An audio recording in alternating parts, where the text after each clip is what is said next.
overcoming a number of physical problems, getting a chance to play every day and doing a good job.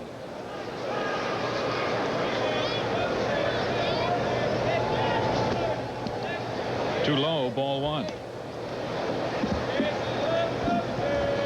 Naring has hit 6 home runs, now 28 years old.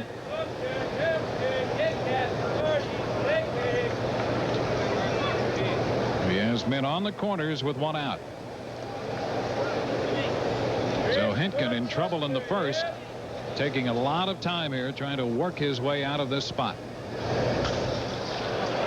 And this one popped up right side. Olerud near the stands, reaching in, and could not make a play. Well, it looked like he actually got to the ball, but a fan may have touched it. Once Olerud reaches into that crowd, that ball is fair game. You see that fan's glove right there, right alongside John Olerud's glove. And boy, that would have been a big break for Hinkin if he could have made that play. If he got out of this inning with only giving up 2 runs, it would be something of a morale booster for the Blue Jays. Red Sox have a chance at a big first. 2 balls and a strike to count.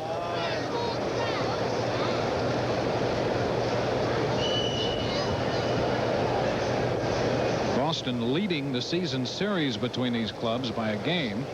The Red Sox have won 4 of the 7 games played. A liner. That ball is fair and headed toward the corner. Vaughn scores. Canseco on his way to third on the double by Naring.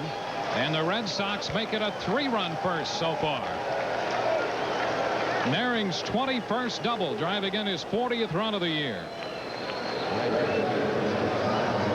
Seems as though Pat Hentgen's a little tentative here tonight, trying to find the mark with that curveball. He's really not as aggressive. You talked about Cito Gaston in the way he felt Hentgen was aggressive last time out. He left that breaking ball on the inside half of the plate, and Tim Naring drives it down into the left field corner. Watch the concentration. He gets a hanger, and this is what you're supposed to do to hangers, boy. Hammer him. Now Troy O'Leary. Ball 1 the count to him. O'Leary has been a substantial acquisition by the Red Sox. 26-year-old outfielder, 6th in the league in hitting. And he's ahead on the count against Hinkin. 2 balls, no strikes.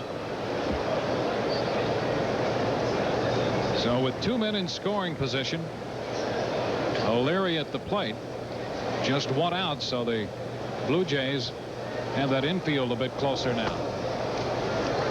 3-0 the count. You see the infield playing in, trying to save that run at third base. Now they're going to go ahead and put him on. Got a base open. They'll load the bases for the catcher, Mike Mcfarlane, hopeful of getting a double play to get them out of this inning. So the bases are loaded.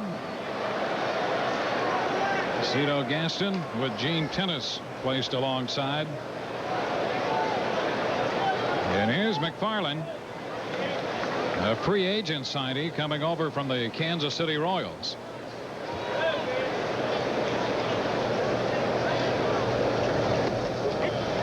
And Hinkin throws him a strike.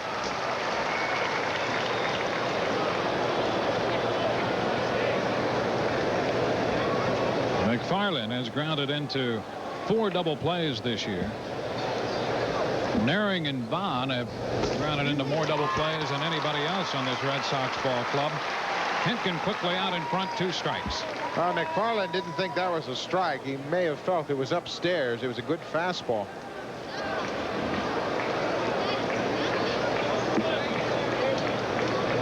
They're loaded. 3 runs home for Boston.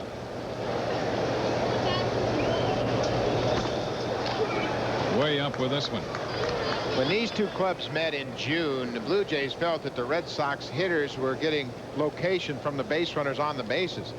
They had a couple of different arguments about it, and I wonder if they're still thinking that way. Foul ball. They've certainly had enough runners at second this inning to pick up location. Yes, they have. Mcfarlane may have had a pretty good pitch to hit right there, a 1-2, and Hinkin got away with one. Kevin Kennedy in his first year of a 2-year deal to manage the Red Sox.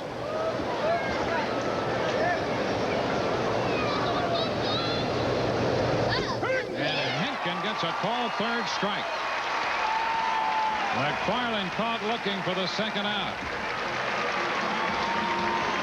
Because of the sequence of the pitches in this first inning, Mcfarlane felt like he was going to get a breaking ball.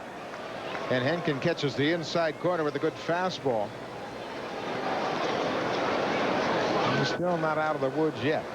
Luis Alicea, switch hitting second baseman, batting .263 for the year. And he takes a strike. Alicea has 4 home runs, including a game at the end of July when he hit home runs from each side of the plate. Count is 1-1. Spent last year with the Cardinals, coming up through the St. Louis system.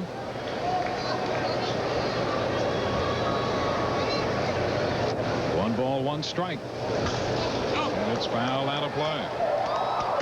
So Hinkin, who's facing his 9th hitter in this inning, the first. 3 runs have scored. The bases are loaded. And Hinkin is ahead of Alicea, 1 ball, 2 strikes.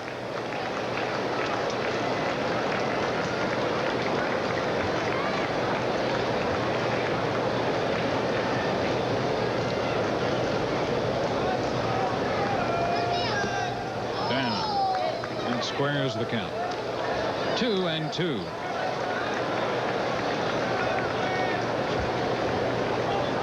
Canseco, Naring, and O'Leary, the runners, third, second, and first.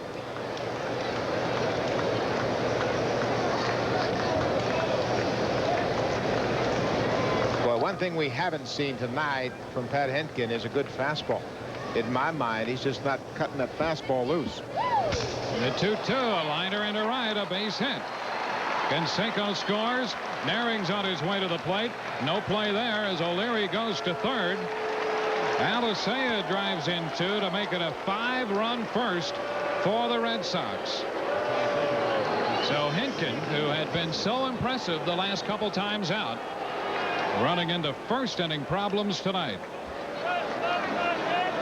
Here's another fastball. It's to the inside part of the plate. Alicea may have hit it off the end of the bat, but he gets enough of it to drive it into right field. And with 2 outs, the base runner's got a good jump. Maldonado looks to home, knows he doesn't have a shot at all at the base runner, Tim Naring. Alicea picks up a couple of ribbies, and the Red Sox have had a big 5-run first. And the top of the order, Lee Tinsley, who started this by reaching on Alomar's error, bats for the second time in the first inning. A ball, no strikes to count. Red Sox came in 3rd in the league in runs scored behind California and Cleveland. So that's pretty heady company in the American League these days. And a popper, short left. Gonzalez out from shortstop in front of Carter. And the Blue Jays shortstop makes the catch.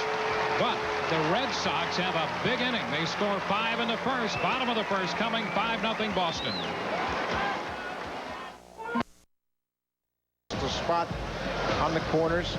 He always tries to work to his changeup and his forkball. Defensively, the Red Sox have committed 78 errors.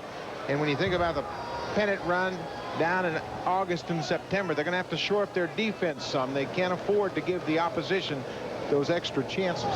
Devon White comes out swinging and swings over the first pitch, strike 1. White at .296 to start play tonight.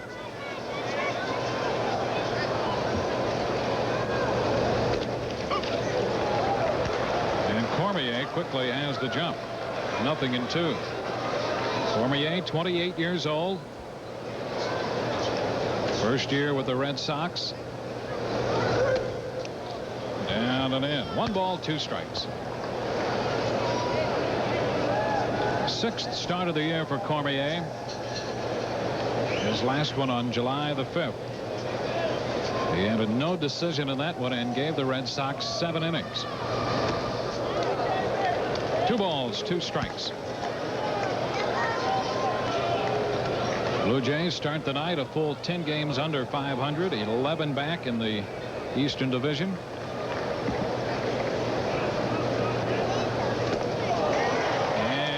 Turned that one over, took something off, and picks up the strikeout of Devon White. Baseball Night in America is brought to you by Toyota and their full line of quality cars and trucks. Toyota, I love what you do for me. By Beechwood Aged Budweiser, the king of beers. This Bud's for you. And Napa Auto Parts. We keep America running. One out, base is empty. Bottom of the first for Toronto. And here is Paul Molitor. Molitor, the designated hitter. And it has been a tough year at the plate for Molitor. Ball one. He finished last year hitting .341, .240 as he steps in right here. Now he's had a injury-plagued season. And a liner grabbed by Alicea at second base. Hit the ball sharply. And lately he's had a lot of bad luck. Last night he hit the ball on the nose a couple of times. Mike Greenwell robbed him of an extra base hit, and that time he hit a bullet right at the second baseman. A frustrating year for Paul Molitor. The bat speed is really starting to come around now. That ball is up out over the plate, and he rips it. But it's right at Alicea, who goes to one knee to make a grab. Roberto Alomar takes a pitch, and it's too low. Ball one. Alomar right at 300. 2 balls, no strikes. He created a little bit of a stir in the past few days, wondering aloud what the future holds for him and whether it would hold a Blue Jay uniform. Here's a strike. Well, after the David Cohn deal, Robbie Alomar was very distraught. He felt like the Blue Jays weren't going to be a contending ball club. He puts a charge into this one, but back in front of the track is Mike Greenwell to make the grab. 1, 2, 3 go the Blue Jays through 1. Red Sox 5, Blue Jays nothing. America moving into the second inning. The Red Sox with a 5-run first. A lot of pitches in that inning thrown by Pat Hinkin. Well, I talked about how hot and muggy it is inside Skydome with the roof closed, and those pitches in that first certainly have to take a toll on Pat Hinkin. Here is John Valentin, and the first pitch to him is a strike. That's one consideration of that. The other is you figure someplace this evening the Red Sox then will be facing this young bullpen of the Toronto Blue Jays. Hinkin out throwing strikes here on the first 2 pitches to Valentin in the second inning. Well, last night 3 of those young pitchers out of the bullpen walked 5 Red Sox batters in the 7th and 8th, and that was the difference in the ballgame. 1 ball, 2 strikes. Interesting thing to watch these young guys. They're pretty inconsistent, but they've had a good week. But you're going to get inconsistency with inexperienced pitchers. Pat Hinkin, on the other hand, is an experienced pitcher that is having a frustrating night in the middle of a frustrating season. And he strikes out Valentin. He's made only 4 pitches in the second inning, but there's a transformation already. Yeah, he came out in the first inning, was trying to guide the ball into the strike zone, and here against Valentin, he just humps it up and blows it right by him. That ball is by Valentin. You see him drawing his arms in an effort to make contact with that fastball, but he couldn't. Now Mo Vaughn. Towering drive way back, and Mo Vaughn has just hit his 29th home run. You talk about a shot. He wowed people yesterday in batting practice by hitting some long drives, and he just connected here. The 18th home run given up by Hinkin. Vaughn started the night tied with Frank Thomas and has just unloaded. This is a hitter's best revenge against a pitcher that hit him last time he faced him. He unloaded on that curveball out away from him, hit it off the facing on the Windows Restaurant high over that center field wall. Big cut by Canseco, and a foul ball, strike 1. As impressive as the pitch was to Valentin, that breaking ball just rolled out over the plate. And Vaughn is the American League's home run leader now. Strike on the corner. 6-0 Boston. The 117th home run the Red Sox have hit this year.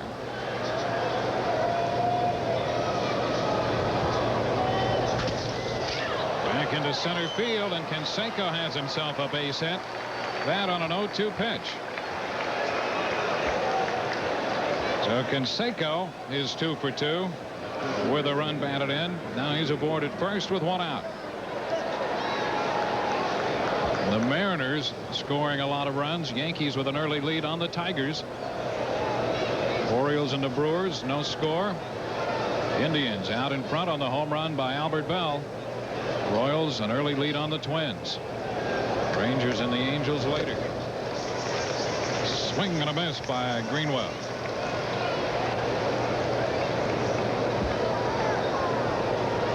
Greenwell popped out his first time up. He was the initial out in that first inning.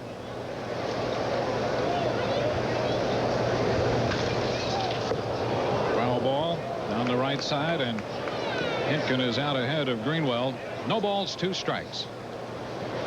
We're in the second inning. The Red Sox sent 10 men to the plate in the first. Scored 5 times, and Mo Vaughn has unloaded a home run here in the second inning.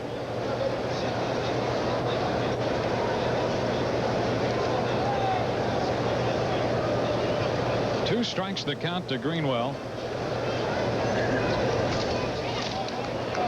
Takes this one up. 1 ball, 2 strikes. Now, we mentioned Henkin's last start against Red Sox. He gave up 6 runs in just 2 innings.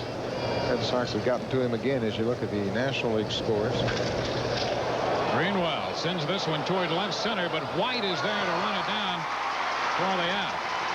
Ball had some slice away from White, but he got over there. Well, Devon White right now is running better than he has in a long while. His legs are healthy, and boy, when he is healthy, he can cut down the distance between any line drive. Even though that ball off the left-hander's bat is slicing away from him, he catches up to it. Second out of the inning. Big long strides of Devon White enable him to cover a lot of ground there in center. And here's Tim Naring. Naring doubled down the left field line his first time up. Fouls it back, strike 1.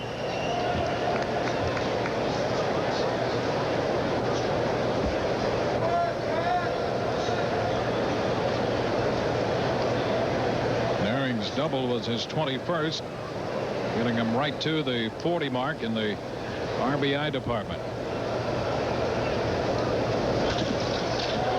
Fly ball not too deep toward left center. Carter calling for this one, and he makes the catch to retire the side.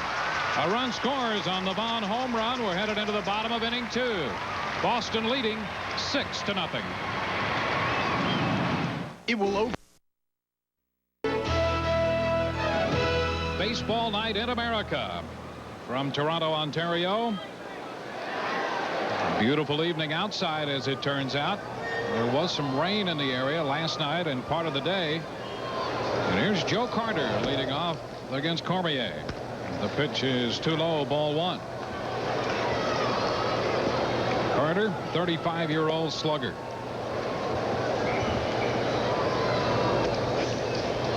And the pitch is in for a strike. He has been about as consistent a run producer as you could ask for over the years here, driving in over 100 runs again last year. Out in front, 1 ball, 2 strikes. No one has driven in more runs than Joe Carter since 1984. He is the leader in the major leagues since that time, and although he has 52 right now, he really hasn't had a Joe Carter hot streak. He's had a lot of opportunities, but generally at some point during a season, Joe Carter gets red hot. He'll go on a 25 for 40 tear and drive in 35 runs. And he is out on strikes. First out here in the second inning. Second strikeout for Cormier. Now for this update, let's go to John Saunders. All right, Dwayne, thanks a lot. Daryl Strawberry debuted last night against the Tigers, had a single in his first at bat tonight. This one finds the gap in right center field. Don Mattingly cruising around to score, and then Strawberry says, I'm going into third. sliding and in there with a triple. That made it 1-0. The Yankees now lead 3-0 in the third inning. The White Sox in the Indians' first inning. Alex Fernandez to Albert Bell with a runner aboard, a 2-run shot, his 23rd home run of the year. The next man to the plate is Eddie Murray, fresh off the DL, and he crushes this one out to right field. His 13th home run of the year. It was a 3-0 lead. Right now it's 3-1. The White Sox get one on an infield hit. Right now, let's take it back to Dwayne and Buck in Toronto. Here, Ed Sprague is at the plate with the bases empty and 1 out. The count is a ball and a strike. Well, there is apparently no stopping that Cleveland ball club.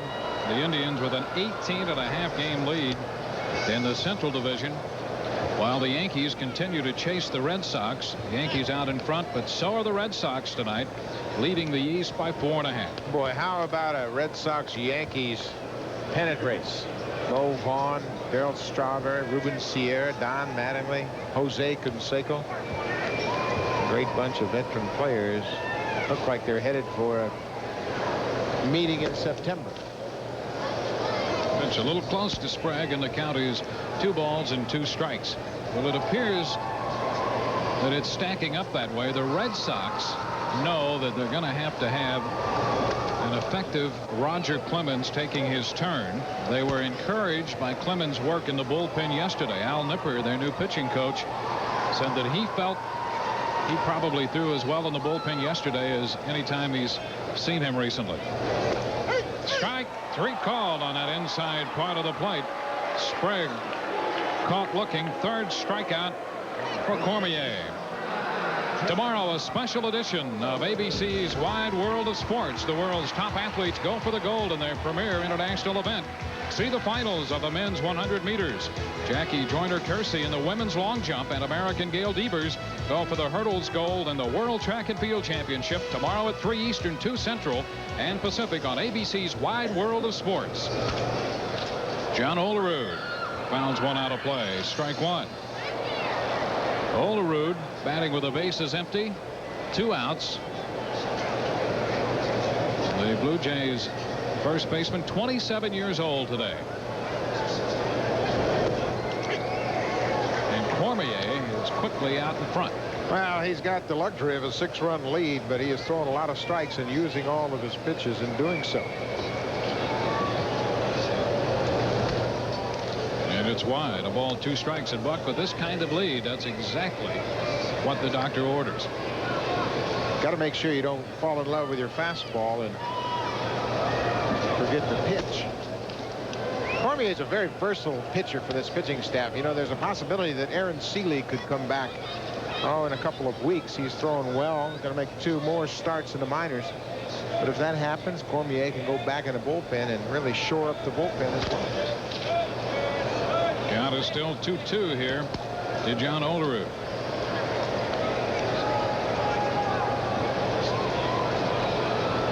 A peek into that Toronto dugout. Galen Cisco has had a challenge this year with this pitching staff. Chop off the plate. Alicea, big hop off the turf, and the throw to first got him. Alicea to Vaughn, and Olerud is out number 3. We're through 2. From Toronto, Red Sox 6, Blue Jays nothing. The 95. As we go into the 3rd, the Red Sox in Troy O'Leary to lead off the inning against Pat Hinkin, and he takes the ball. O'Leary was walked intentionally his first time up, and is ahead on the count this time. 2 balls, no strikes. Well, what a season O'Leary has had for the Red Sox. They claimed him on waivers from Milwaukee, and he has been tremendous. He split last year between New Orleans and Milwaukee, and has been one of the key acquisitions by the Red Sox. Yankees with that early lead on Detroit, and the Brewers and the Orioles remain scoreless. O'Leary lifts this one foul and out of play. Sprague goes over there. So the count is 2-2. And when you look at some of the acquisitions the Red Sox have made and the mileage, O'Leary for one came into the game 6th leading hitter in the American League? How about Wakefield? Hansen, who pitched last night, even though he has some elbow problems preventing him from using the curveball. He pitched a great game. McGee. And recently Aguilar and Stanton. And O'Leary draws the walk. A leadoff pass here in the third inning. Dan Duquette, the general manager for the Red Sox, has certainly been busy trying to make sure that the Red Sox have enough pieces to the puzzle to make a run at this division title. Stanton being the most recent acquisition, a good left-hander out of the bullpen from Atlanta. Now Mike Mcfarlane. And a big swing and a miss. Strike one. Well, there's a lot of discussion before the Stanton deal about the Red Sox maybe adding another starting pitcher. But what they did by adding Stanton was add some versatility to their staff, enabling Cormier to come out of the pen and start tonight, and hope that they can get the likes of Seeley healthy and back inside that rotation. 2 strikes to count to Mcfarlane.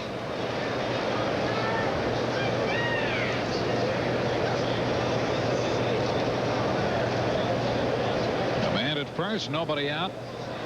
2 strikes to count on Mcfarlane.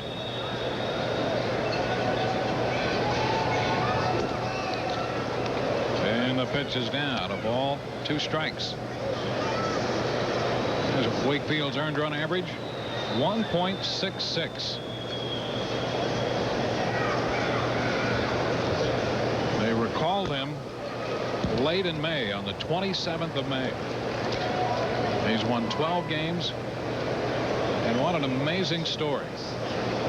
As great as some of the stories we've seen around baseball this year, Nomo and so forth, Wakefield is just an unbelievable story. Well, where do you think the Red Sox would be without his 12 wins, considering that Clemens started the season on the DL? Aaron Seeley's been out for most of the season. Ground ball, that's driven through the hole. O'Leary stops at second, and the Red Sox continue to pick up base runners. 2 men on with nobody out to open the third. Well, it's another nightmare start against the Red Sox for Pat Hentgen, and that fastball is just up around the letters, right down the heart of the plate. Hinkin, as he has the last couple years against most of the American League, has had pretty good success against the Red Sox. His lifetime record 4-2, but this year has been a completely different story. He throws a strike to Alicea.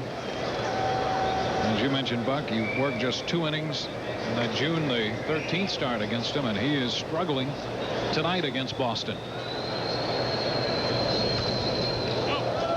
Alicea in the hole, 2 strikes. Well, you know, you see the Red Sox hitters all taking pretty good hacks. Not too many of them have taken any shaky swings all night long. It tells me that maybe they're seeing something in Henkin's delivery that's tipping him off about pitches. I mean, he's had more trouble with the Red Sox in a very short couple of outings than anybody. Alicea strikes out, and the bat winds up in the Boston dugout. The 3rd strikeout for Hinkin. And the first out in the 3rd inning. Now, just as soon as I said they didn't take any funny swings, Alicea gets fooled by a breaking ball. That ball was on the outside part of the plate. He loses his grip on the bat and fires it right into the Sox dugout. And here's the top of the order. Lee Tinsley batting for the 3rd time already in this game. 0-1. Tinsley, who spent last year with the Red Sox and hit a little over 220, has also been a very pleasant development for them this year. The count is 2-0.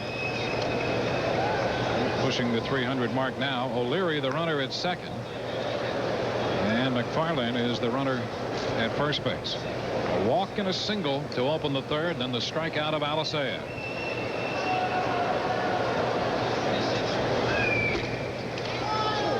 Ball 3. Well, you know what happened with Tinsley was he got an opportunity to play on a regular basis. So does Nixon left. Red Sox went down to Texas. And then Tinsley got a chance to play. And because of that, his confidence level rose, and with the confidence, the improvement at the plate. And this walk loads the bases. 2 walks and a single in the inning. The bases are loaded. Some of the Toronto fans displaying their impatience with Pat Hinkin, and Galen Cisco displaying his concern with his 26-year-old right-hander. Now, this has been a familiar story for the Blue Jay fans this year, and that's why they're a little bit upset, particularly when the first-place Red Sox are in town with a chance to knock them off. Now Valentin. He takes a rip, fouls it straight back, strike 1. Well, I'll tell you one thing. Most of these Red Sox hitters are seeing the ball very well off of Pat Hinkin. That was a big rip right there by Valentin. It's a pretty good hitting club, don't get me wrong. Yes, it is. They're pushing 500 runs scored now with 6 tonight. Strike on the corner, 0-2. They're up to 497 runs scored. And in the middle of that lineup is this guy, Mo Vaughn, who is on deck. A double and a home run already tonight. And it took about a nanosecond for that home run to get out of here. Valentin out on strikes. Hinkin came in on it. 4th strikeout for Hinkin, the 2nd one in this inning. So the bases are loaded for Mo Vaughn. That's always dangerous. No place to put this guy now. Vaughn creating some excitement just by standing in there with the bases loaded. And he drives it into right field for a base hit. O'Leary scores. Mcfarlane is on his way to the plate. The throw's to third, but way late as Tinsley moves in there. That's 4 runs batted in tonight for Vaughn. 8 runs for Boston. Well, we showed you Pat Hinkin hitting Mo Vaughn back on June 3rd, and I believe Mo Vaughn right now believes Hinkin's not going to come near him. So he's walking to the plate with an awful lot of confidence, and there's another fastball right out over the plate, and he hammers it. Boy, he didn't waste any time again. So the Red Sox have an 8-0 lead. And here's Jose Canseco. 1st and 3rd, 2 outs. And the pitch is in there for a strike. 4 runs batted in for Vaughn tonight. Alicea has a pair. Naring has 1, and Canseco 1. Canseco 2 for 2. And a line shot toward left center field. Tinsley scores. Vaughn is on his way to 3rd. And Canseco drives in another run. It's 9-0. Vaughn and Canseco are 6 for 6 between them, with 6 runs batted in. And Galen Cisco is on his way to the mound.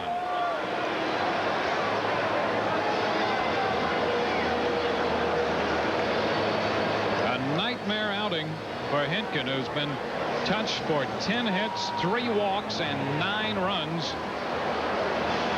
And he has yet to get out of the 3rd inning. Right-hander Ken Robinson begins to throw for the Blue Jays down the left field bullpen. You know, there's so much talk around baseball about the Red Sox in their season, and everybody says, well, it's August now, and the Red Sox are going to continue their history and probably slide out of the picture. I don't think that's the case at all. They really have to be buoyed by the fact that Clemens struck out 8 last time out. And as you mentioned, Dwayne, he had a real good work day on the side yesterday. A healthy Roger Clemens for the last 2 months of the season. Now they've got a legitimate closer in Rick Aguilera. They've beefed up their bullpen with Mike Stanton. They've got the prospects of having Aaron Seeley back maybe in a couple of weeks. I think they feel pretty good about their chances. Well, they at the moment have a 4.5 game lead on New York. The Orioles 7 back, and the Orioles just cannot sustain anything to put a consistent drive together.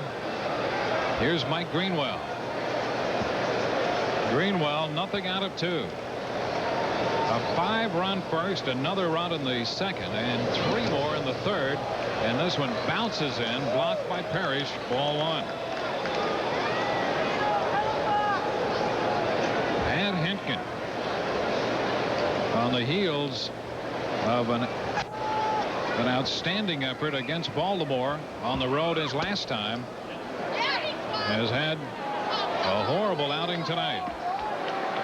And he is behind Greenwell, 2 balls, no strikes.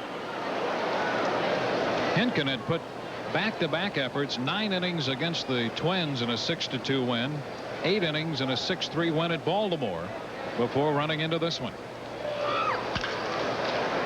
Foul outside of first, 2-1. Well, on the Baltimore game, he did a pretty good job of holding everybody in check. Cal Ripken hit a home run off of him. Ripken hit 2 home runs in the game, drove in all 3 of the Orioles' runs, but overall Hentgen was very effective against the good-hitting Baltimore club. When you consider Bobby Bonilla is in the middle of that lineup now.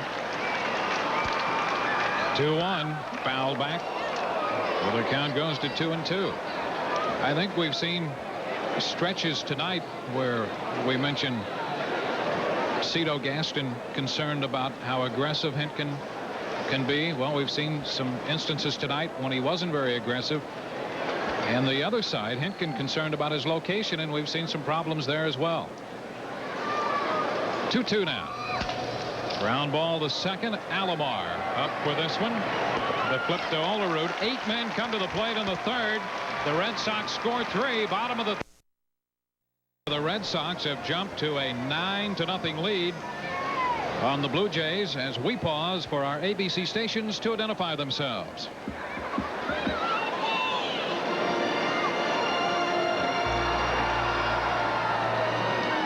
With Buck Martinez, Dwayne Statz from Skydome. Andy Maldonado will open the bottom of the third for Toronto. Maldonado, Parish, and Gonzalez against the left-hander Cormier. 1 ball, no strikes. Cormier, through the first 2 innings, has picked up 3 strikeouts, retiring the first 6 men he has faced. Maldonado with a shot right back to the mound, and Cormier makes the play to Vaughn. 1 out in the Blue Jay third. While the Red Sox have scored all these runs tonight to get to an even 500 on the year, the Blue Jays have scored more runs than only the Twins and the Royals in the American League. So that tells you that pitching hasn't been their only problem. Here's Lance Parish. Too high, ball 1. And through the months of June and July, they really struggled offensively. Check the other games. The Indians with a 3-1 lead on Chicago now. Parish out in front. The count is 1-1. The veteran catcher Lance Parish. Another life in the big leagues. Well, Lance has done a pretty good job once they were able to arrest him a little more frequently. Randy Noah was initially the guy that was doing most of the catching here in Toronto, and he just didn't have a real good run. Cito Gaston finally decided to play Lance Parish the majority of the time, and Lance just got worn out. In the American League, the Marlins out in front early. Cubs and the Cardinals scoreless in the fourth. That squares the count at 2 balls, 2 strikes to Parish. Cardinals batting in the bottom of the fourth. The Pirates with a 2-1 lead on Houston. The Astros running 4.5 back of Cincinnati. Division. Rain in Cincinnati. Postpone the Phillies and the Reds, and they'll play 2 tomorrow. Rockies home against the Padres. Colorado with a 3.5 game lead on Los Angeles over in the National League. Strike 3 called. Parish caught looking. Strikeout number 4 for Cormier. That's a big curveball here from Cormier. You could see how Parish gave up on it when he saw it way outside, but Cormier dropped it down over the heart of the plate for his 4th strikeout. 2 up, 2 down, 8 in a row retired by Rheal, Cormier. And Alex Gonzalez, the 22-year-old shortstop, takes the first pitch over the plate, but too low. Ball one. And a ground ball headed to short. Valentin makes the play to Vaughn. A 1-2-3 inning. We're through 3 with a score 9-0 Red Sox. We'll return with Baseball Night in America after this from our ABC stations.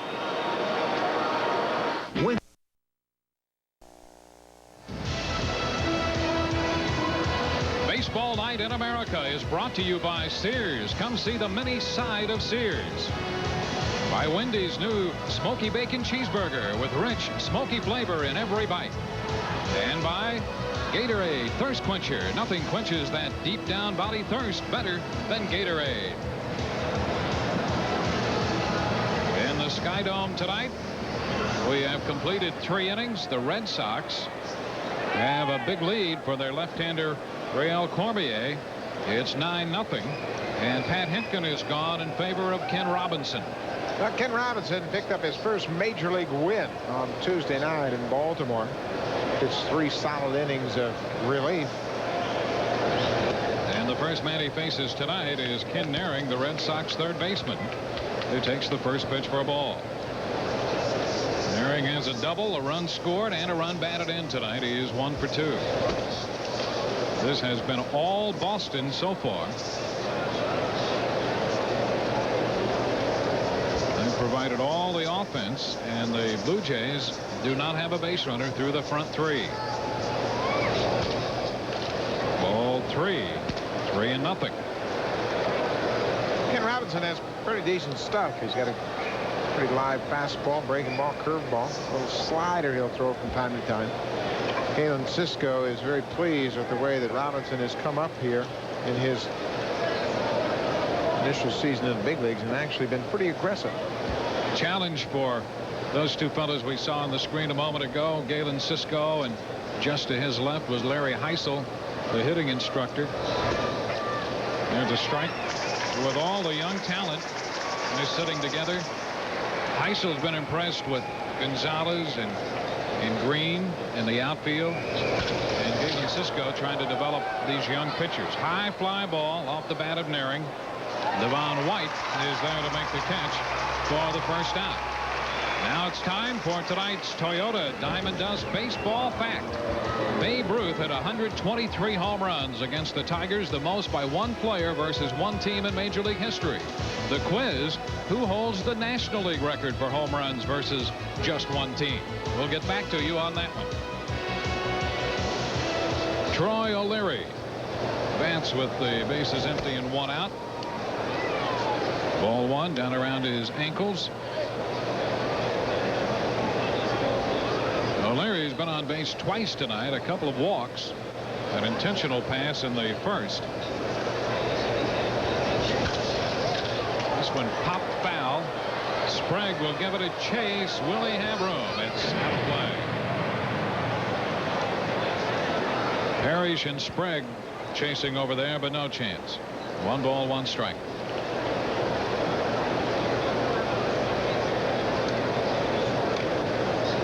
Dwayne, you mentioned the acquisitions that this club has made during the season, and one of the more important acquisitions has been Willie Mcgee because of his influence on the young guys like Tinsley and O'Leary. Mcgee has been down in August and September in pennant races, and he's got a real good feel for what a young player might be going through. Think back to McGee's days in St. Louis with Buddy Herzog and all those great clubs. He adds a lot to this ball club, not only on the field but on the bench. O'Leary skips this one, so the count goes to 3-1. Well, that's the way it's supposed to work. There's Willie Mcgee, big smile on his face tonight. The veteran players help develop the young players on the club.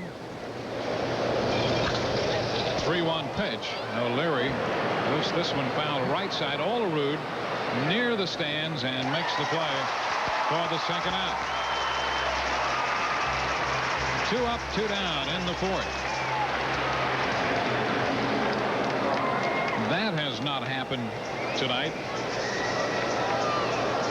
Base is empty, 2 gone. The Toronto crowd disappointed with what they've seen so far. And here's Mike Mcfarlane.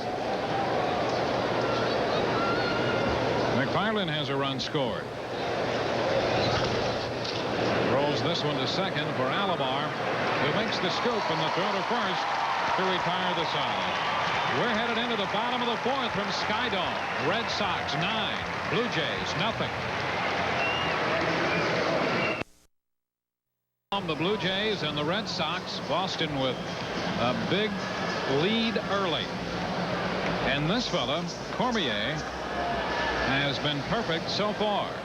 He's retired the first 9 men to face him. So he'll have the top of the Blue Jay batting order, Devon White, to lead off the bottom of the fourth. First time through the lineup, Cormier with 4 strikeouts. And he's a little wide on the first pitch to White. White, a strikeout victim, swinging in the first. Cormier making his first start since July the 5th. So exactly a month ago. He pitched 7 innings and a no decision against the Royals at Kansas City. 1-1 the count to Devon White.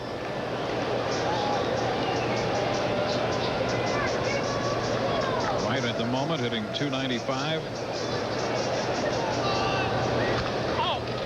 Rolls this one foul on the third base side. It's 1-2. Cormier has to feel pretty good about his outing here tonight. We mentioned the fact that he started 5 games previously. It's the second time in his most recent return to the rotation. He's a native of Moncton, New Brunswick, on the Maritimes of Canada. And in that part of the world, there's an awful lot of Red Sox fans. He gets this one in on White, who bounces it foul, holding the count and a ball and 2 strikes. In the way Cormier is pitching tonight, he'll make a few more Boston fans. He's been very efficient with his pitches. The pitch count is down. He stays ahead of the hitters. And he strikes out Devon White for the second straight time. 5 strikeouts for Cormier. And our Toyota Diamond Dust quiz.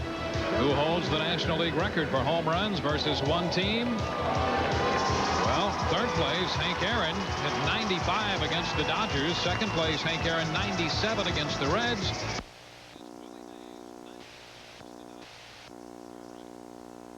And that just had to kill the Dodgers with that great rivalry, the Giants and the Dodgers, all over the years. Now Paul Molitor. And Cormier throws him a first pitch strike. 42nd on the all-time list now with 2,721 hits. And behind Cormier, nothing in 2. Molitor now 38 years old. The Yankees continue to hold their 3-run lead.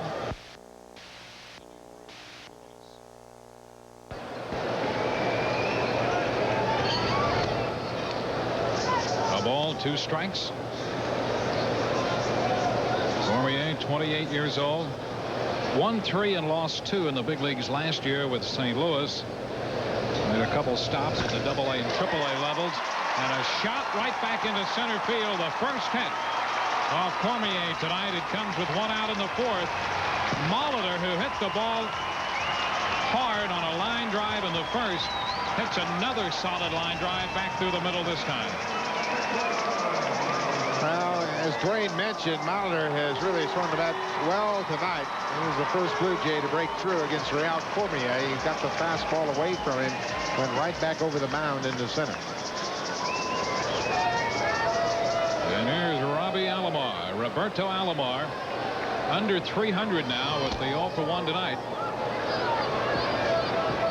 1 strike to count.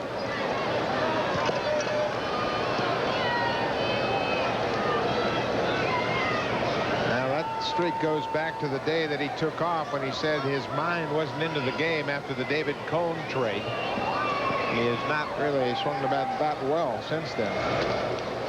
But he is back on the right track again. He got that out of his mind. He said he was frustrated. Asked Cito Gaston for the day off. That was last Saturday, and it came back and played on Sunday. And when he got to Baltimore on Monday, everything was forgotten. Pitch is in for a strike. It's 1-2 now.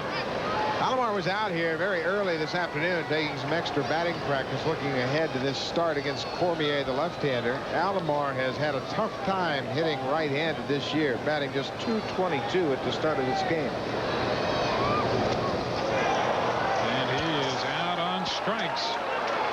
Now the ball loose, and down to second goes Molitor, and he is out of there. Cormier came up with it and flipped it back down to second to get Molitor. We are through 4. Red Sox 9 and Toronto nothing. You probably think paint is paint. Well, one place has highly trained people who go to great lengths to answer any question, big or small. Expert color matching. It's 9-0. Cormier still has faced only the minimum number of hitters, and you talk about an unconventional way to finish off an inning. Well, Mike Mcfarlane, the catcher, forgot how many outs there were. Watch after the strikeout of Alomar. He flips the ball back to the mound. Look at Cormier, how quickly he reacts. Fires a strike to second to Alisea, who gets Molitor. That's the strangest double play you'll ever see. Here's Alisea to lead off the 5th inning.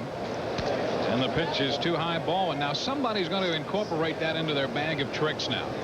Somebody's going to put that play aside, and you're going to see somebody use that again.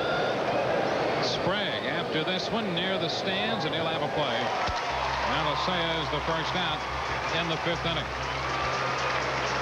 I tell you, Cormier really made an outstanding play because he reacted immediately when he broke off the mound and got to it and threw a strike to second. Boy, Mike Flowers has been hot, hasn't he? 4 RBIs again today. Coming off a Player of the Week honors. The Yankees continue to hold a 3-0 lead. Jamie Moyer pitching for Baltimore tonight.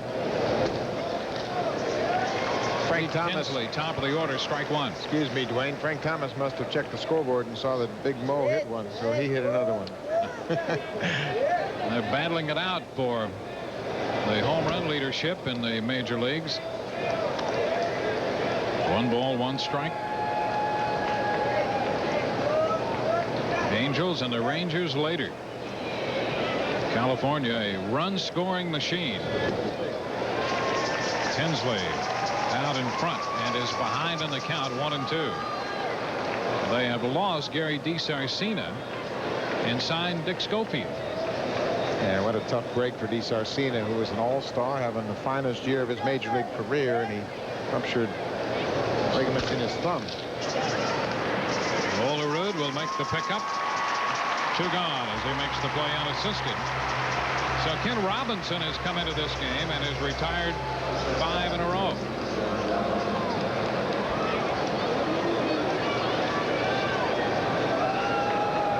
Base is empty behind Robinson. Pat Hinkin started, worked 3 innings, gave up 9 runs, 6 earned on 10 hits, struck out 4, walked 3, and was touched for the Mo Vaughn home run. John Valentine at the plate.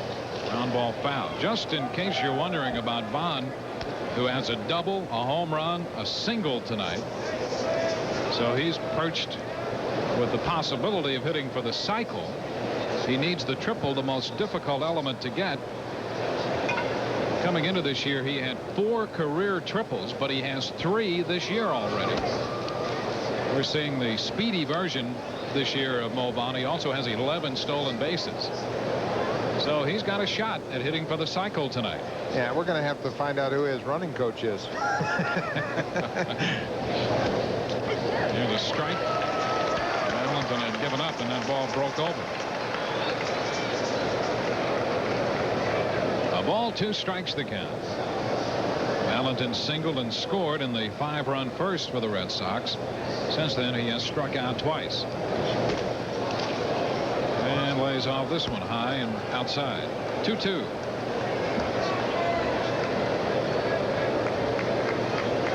Valentin, a basketball player through high school and went to Seton Hall. His older brother suggested that he try out for the college team at Seton Hall, and he made it. This one's going to be out of play. Valentin and Vaughn both out of Seton Hall. And teammates for the Red Sox.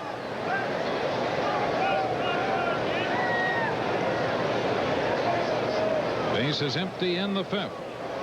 All the damage through the front 3 for Boston. The 2-2 again. And another foul ball straight back.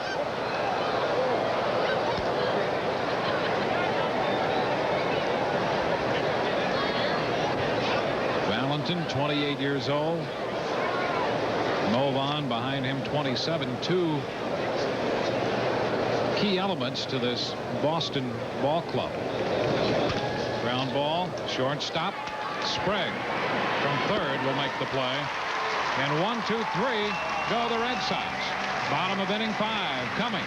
9-0. Boston on top. Let me guess. Of the 5th inning from Toronto tonight. Boston leading 9-0. And they have 28-year-old lefty Rheal Cormier out. First pitch hammered into left by Carter, but Greenwell is there to make the catch. Joe Carter jumping on the first pitch and lines to left. Carter is 0 for 2. The Blue Jays cleanup hitter. And here's Ed Sprague. Sprague, who left the game early last night, was a possible scratch tonight. He had a little tightness in his hamstring last night and left. And then Cito Gaston's original lineup tonight was not in there. But he arrived at the park and went to Gaston and told him he was all right to play. So Cito has penciled him in, and he's played in every game for the Blue Jays this year. Blue Jays 27-40 at the All-Star game. Since then, they have won 13 out of 23. But they're in big trouble tonight. Ed Sprague has been one of the few players on this club that's had a good year, defensively and at the plate. Way high and off the mid of Mcfarlane. The count is 1-2. Well, you haven't seen Cormier too far out of the strike zone all night long. That one looked like it just slipped out of his hand and went all the way back to the backstop. He has 6 strikeouts and hasn't walked anybody. I don't think Kevin Kennedy is married to the fact that Cormier would return to the bullpen if Seeley were healthy. He would love to be able to go with a hot hand down the stretch.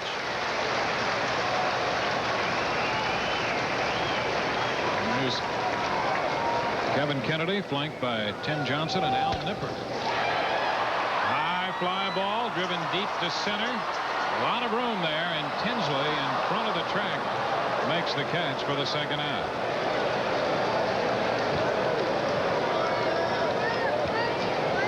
You have to have a mustache to be on this Boston staff. Manager Kevin Kennedy setting the tone.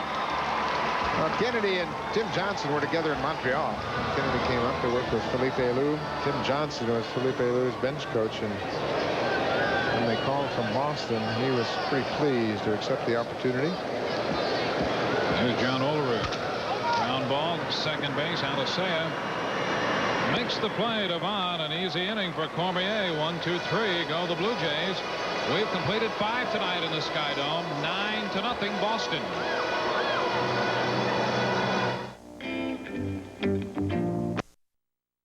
In Toronto, the Red Sox leading the Blue Jays 9-0. And Mo Vaughn steps in. They get Vaughn, then Canseco and Greenwell facing Ken Robinson. And Vaughn takes the first pitch for a ball.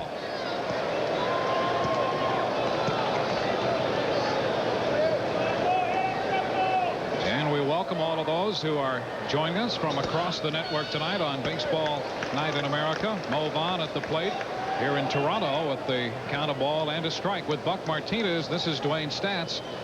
It is 9-0 Boston. Mo Vaughn has had a great night so far. 4 runs batted in. So at the moment, he leads the major leagues with 85 runs batted in. He has a double, a home run, and a single. He's tied with Frank Thomas for the major league lead in home runs. And so he has within his grasp at least the possibility of hitting for the cycle tonight. Hentgen started, and Ken Robinson is starting his 3rd inning in relief as as Vaughn fouls this one back. 2-2 the count. Boy, he's not half stepping up to the plate either. He had a good hack at that breaking ball out over the plate. Pat Hentgen gave up a first inning single on a fastball away from Vaughn. Then in the second inning, he had a curveball out of the ballpark for a home run. And is out on strikes. A wave and a miss by Vaughn. So if he is to hit for the cycle tonight, he'll have to wait for later. First strikeout for the right-hander Ken Robinson. Ken Robinson has retired all 7 Red Sox batters he's faced. So 1 out in the 6th inning. Base is empty. And Jose Canseco steps in. Strike 1. That strikeout of Vaughn, the first time the tandem of Vaughn and Canseco have been retired tonight. Coming into this inning, they were 6 for 6 with 6 runs batted in this game. 1 ball, 1 strike. So Vaughn at the moment settling for a 3 for 4 night and figures to have another shot at that triple. A big cut and a miss by Canseco. Canseco's had groin problems, lower back problems, and with that kind of swing, there's no mystery as to why every once in a while he might have a back problem. He really puts a lot of pressure on his rib cage too, and he's had a problem with cartilage in his rib cage.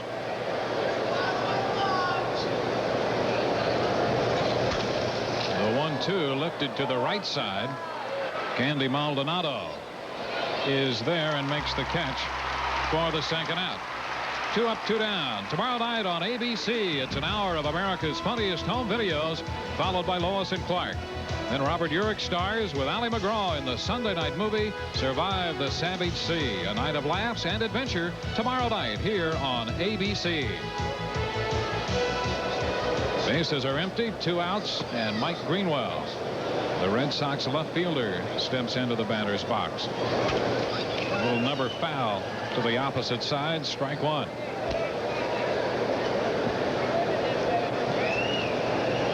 All the damage tonight against the starter Hinkin as the Yankees have opened a 4-run lead now. The Orioles have taken a 1-0 lead in their game.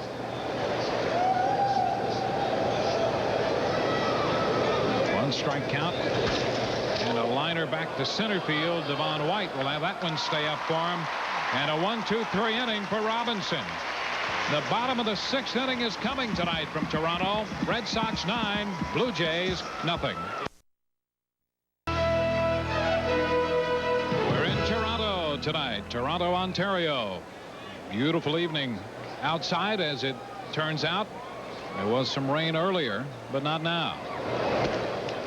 A lopsided contest as Candy Maldonado steps in and takes the first pitch outside. Ball 1. Red Sox scored 5 times in the first inning, and they've gone on to build a 9-0 lead.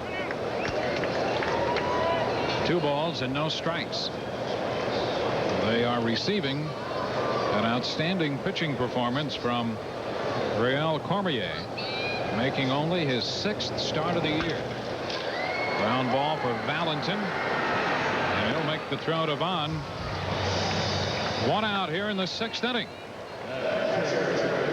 Let's go to John Saunders. All right, Dwayne, thanks a lot. We'll start with the Brewers and the Orioles. Curtis Goodwin, what a year he's having. This one the opposite direction, in the gap, in left center field. Manny Alexander comes in to score. The Orioles on the board against the Brewers right now, leading at 1-0 in the 6th inning. The White Sox and the Indians.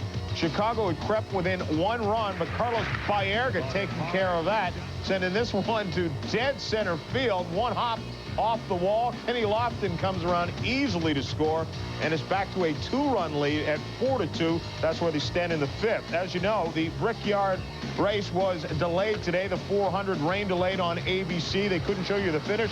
Dale Earnhardt is the winner. You can see it in its entirety tomorrow on ESPN. We have 2 outs now. Lance Parish, as Candy Maldonado did, bounces out to short.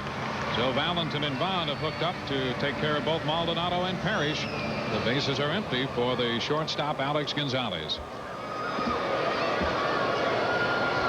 Gonzalez grounded out to who else? Valentin, his first time up. Ball 1.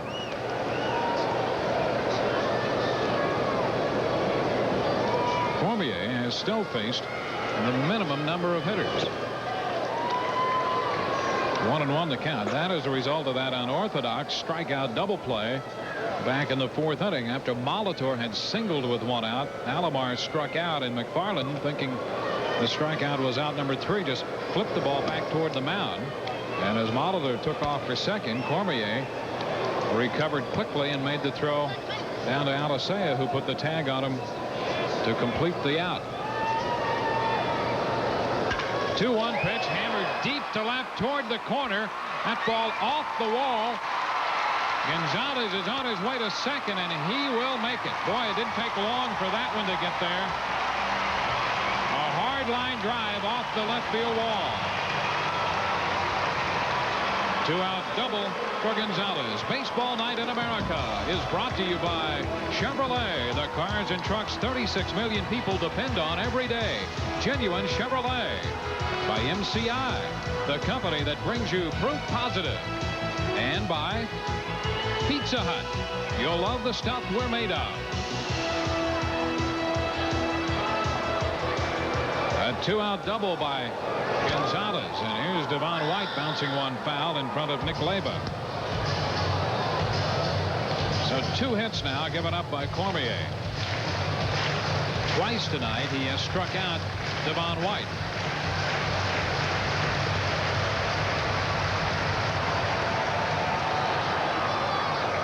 No walks given up by Cormier and 6 strikeouts.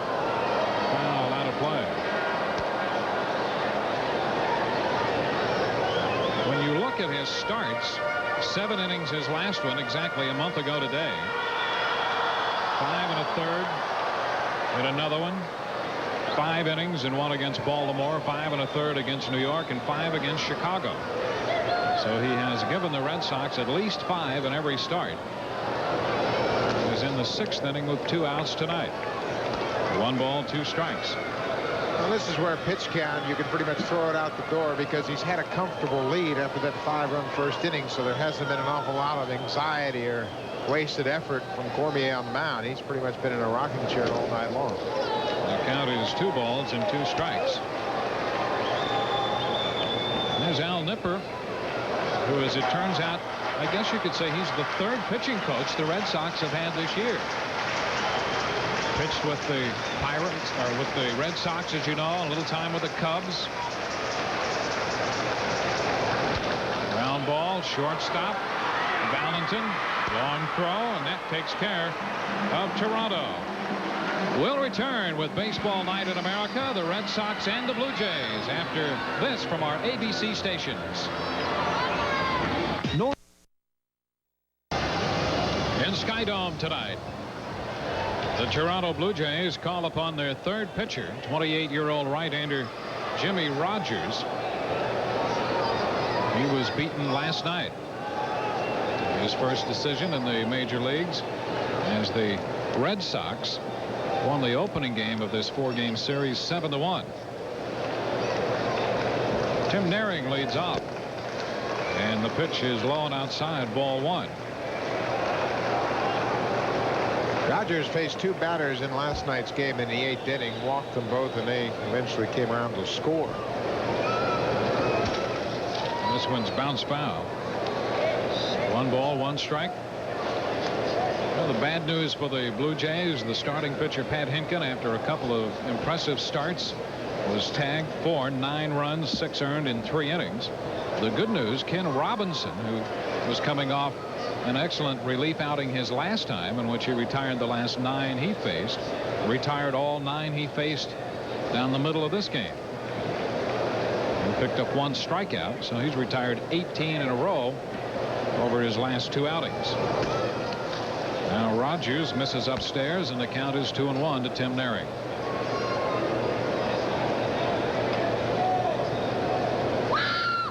Naring doubled his first time up and drove home a run, and he scored a run as the Red Sox sent 10 men to the plate. Yankees now lead 6-0 as they try to keep pace with Boston. The count is full. 3-2 to Naring. Indians 7-2 lead over the White Sox, and the Twins have a 7-3 lead over Kansas City. Naring punches this one into center field for a base hit. That's the 11th hit of the night for the Boston Red Sox. Monday night, the NFL preseason heats up as Warren Moon and the Minnesota Vikings travel to San Diego to test the AFC champion Chargers. It's an NFL preseason special, live at 8 Eastern, 5 Pacific, Monday night here on ABC Sports. A leadoff single by Naring, and Troy O'Leary looks at the first pitch on the corner for a strike. O'Leary's been on a couple of times tonight with a walk. Fouled out his last time up. We're in the 7th inning of this one from Skydome. Ground ball, right side. Alomar turns back to second, out there and over to first, not in time. They could not turn the double play as Alomar into range to his left to start the attempt. Well, the Blue Jays have 3 outstanding young shortstops that Alomar has worked with. Alomar's thinking about getting the lead runner right here. And then Gonzalez, with that cannon for an arm, does the relay across. And it was only the good speed of Troy O'Leary that enables him to beat this out. I tell you, they have some good-looking young shortstops here in Toronto. Gonzalez, the starter, Cedeno, and Tomas Perez. Mcfarlane takes a strike. Well, the approach for the Blue Jays a little different this year than it has been in years past when we get into the late stages of this season. Mcfarlane out in front. Over the past few years, Marlins and the Mets have tied with the Blue Jays in the race. They have acquired some of the veteran players down the stretch, but it's a little different story. Pirates have a 3-1 lead on the Astros as the Blue Jays have been approached by a number of clubs looking for veteran help. And they sent Cone for 3 prospects to New York. Carter coming in under this one. 2 gone. So Mcfarlane out of there. 2 outs with O'Leary still at first. Joe Carter is one of only 3 Blue Jays signed for next year. Castillo one and Olerud the other one. And Joe Carter's name came up a lot as a possible trade. A lot of people were talking about the possibility of Joe being dealt to someone who needed some pop. Luis Salasea pops this one into short left. And Carter's there for this one to retire the side in the top of the 7th. Bottom of the frame coming. Boston 9 and the Toronto Blue Jays nothing. If you could listen to what people really want and design a car around that. Replay, and could it be any play other than the 4th with Molitor at first, Alomar at the plate, 1 out, and the strikeout. Mcfarlane flipped the ball back to the mound thinking it was the 3rd out, but Cormier quickly gets on the ball and fires a strike to second. Very unusual double play, strikeout, and 2-1-4 on the double play. So everything has worked out for Cormier tonight. His teammates gave him a big lead early, and he has taken over from there. First pitch to Molitor is a strike call. We pause for our ABC stations to identify themselves.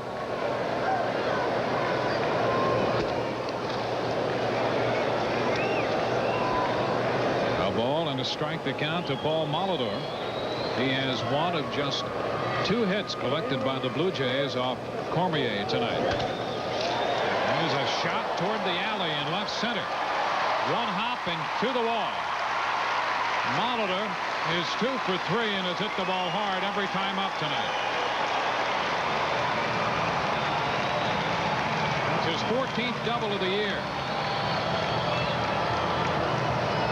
Well, he is really starting to swing the bat well. That's a pretty good pitch from Cormier. It looked like he turned over the sinker ball, and Molitor goes down and scoops it and drives it into the alley in left center.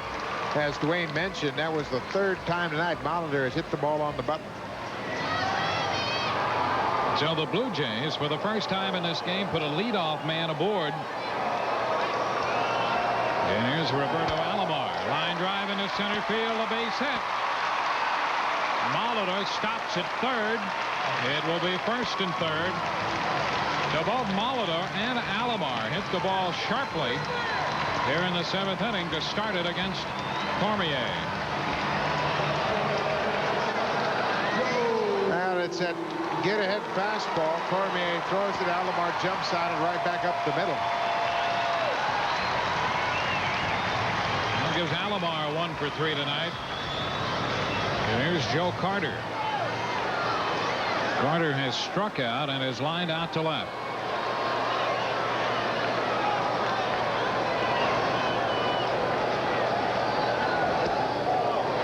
Strike 1. Cormier working here in the 7th inning, so he has 6 innings plus under his belt. 7 innings his last time out, exactly a month ago today, when he was involved in a no decision in Kansas City. The count is 1 ball, 1 strike. Cormier facing Carter.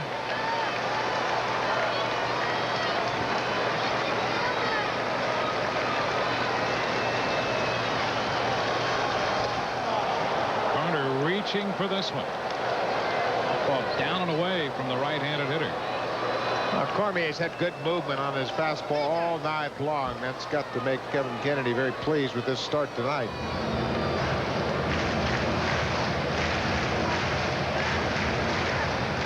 Certainly going to get another start or two on what he's done here tonight. Well, you'd think so.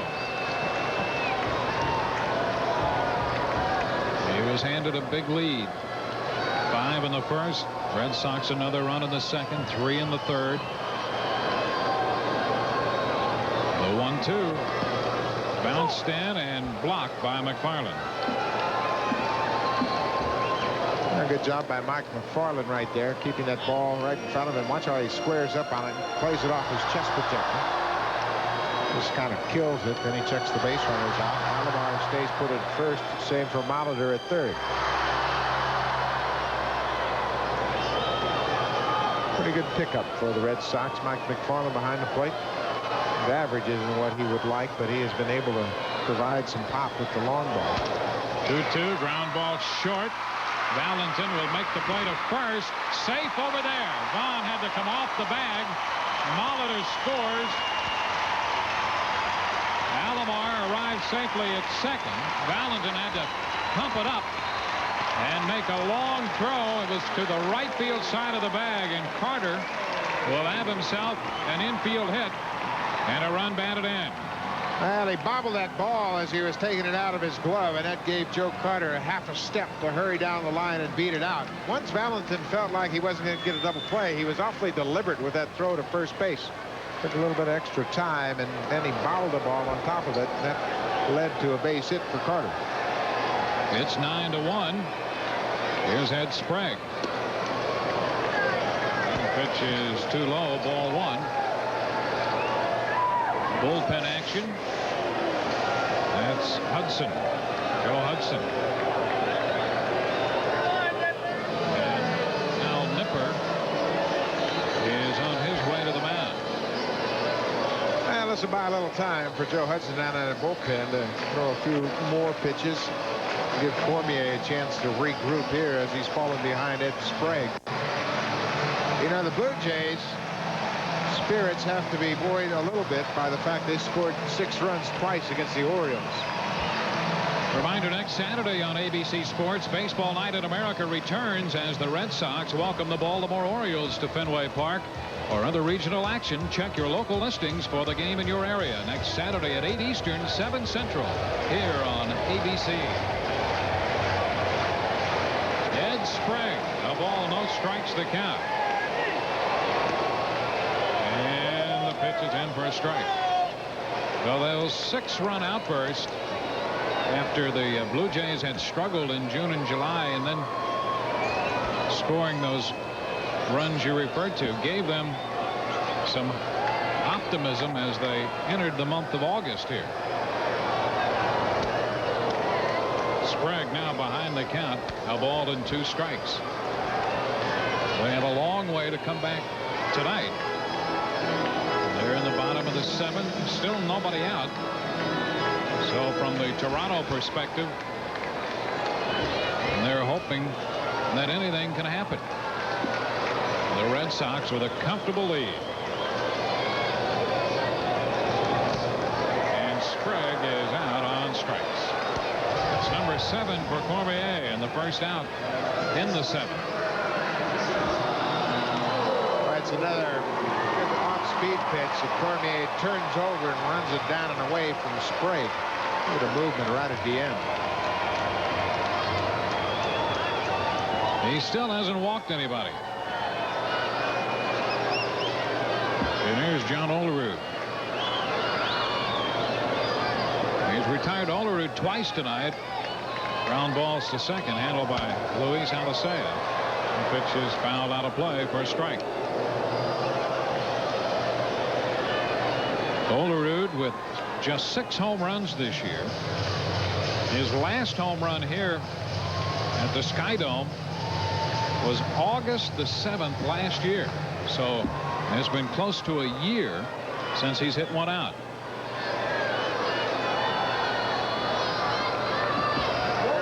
Runner takes off, and a line drive, base hit into right. Alomar will score. Over to third goes Carter. And Olerud drives in a run, the second of the night for Toronto, and it's now 9-2. So the Blue Jays with 2 runs here in the 7th inning. Well, Olerud picks up the base hit. Watch Alomar top of your screen. He had a big lead, got a good jump. Cormier not paying much attention to him, and then Olerud hammers the ball into right field. Alomar scores easily. Joe Carter goes first to third, and that's going to be all for Rheal Cormier. Kevin Kennedy comes out to get him. So 6 1/3 for Cormier tonight, and he departs with the score 9-2 Boston.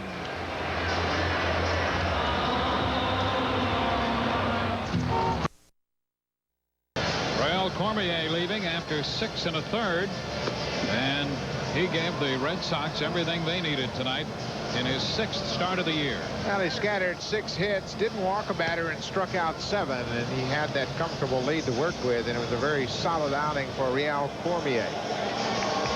Joe Hudson comes on in relief here to take over with 1 out, runners at first and third. This will be his 15th game of the season, and Hudson has been hot. He's retired 22 of the last 26 batters he's faced. 7 strikeouts and 19 1/3. And he faces Candy Maldonado. The pitch just off the plate, ball 1. Maldonado is 0 for 2, a couple of ground balls tonight. Getting the start in right field. Up there with men at first and third, and a line drive, base hit into center field. That scores Carter. Olerud stops at second. The run is charged to Cormier, and it's 9-3. So Maldonado picking up his 21st run batted in. Now he gets that sinking fastball, and it wasn't a bad pitch at all. A lot of movement on that pitch, but Maldonado opens up and rips it into center field. That chases home Joe Carter. So we've seen at least 2 of the Blue Jay hitters in this inning hit pretty good pitches. Molitor started it with his double, and he hit that ball hard off a good pitch from Cormier. Now Parish fouls one out of play, strike 1. Well, these Blue Jay hitters feel like they can come back. We mentioned a couple of 6-run innings. They came back with 6 runs in the 9th against Doug Jones in Baltimore on Tuesday night to win that ball game, and then 6 in the 10th on Thursday. That's a little tap. Going to be tough even with Parish running, but the throw made by Mcfarlane as the runners advance. Well, the Red Sox made the play, and they're thankful that It was the catcher, Parish, running. Yankees with a big lead on the Tigers now, 7-1. And the Brewers lead the Orioles 3-2 at Baltimore. Mets and the Marlins tied in the 8th inning in New York, 3-3. Indians 7-4 over the White Sox. That game in the 6th. Kenny Lofton has joined Albert Bell in going deep in that game. Boy, since he's come back off the DL, he has been on fire. Alex Gonzalez takes the pitch upstairs, ball 1. 2 outs with 2 men in scoring position. 9-3 the score.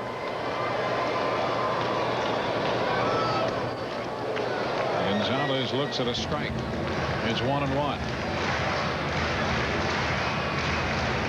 Larry Heisel, the hitting coach for the Blue Jays, impressed by the work ethic of Alex Gonzalez. Not only at shortstop, but with his approach to hitting.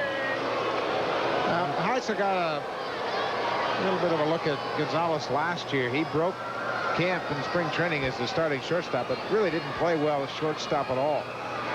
Made a lot of errors and really didn't look very confident. He was subsequently sent back to the minors. Chases a big breaking ball for the strikeout. Way out of the strike zone. He's out of there. 7th inning is over.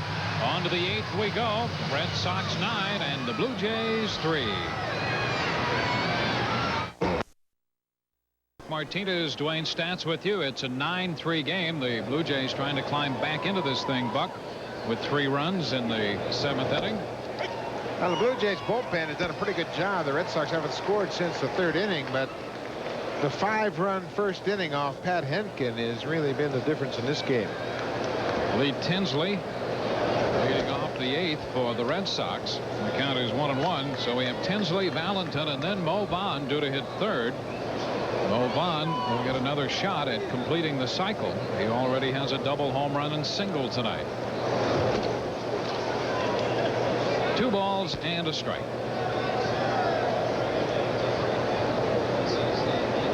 Tinsley with a couple of runs scored tonight.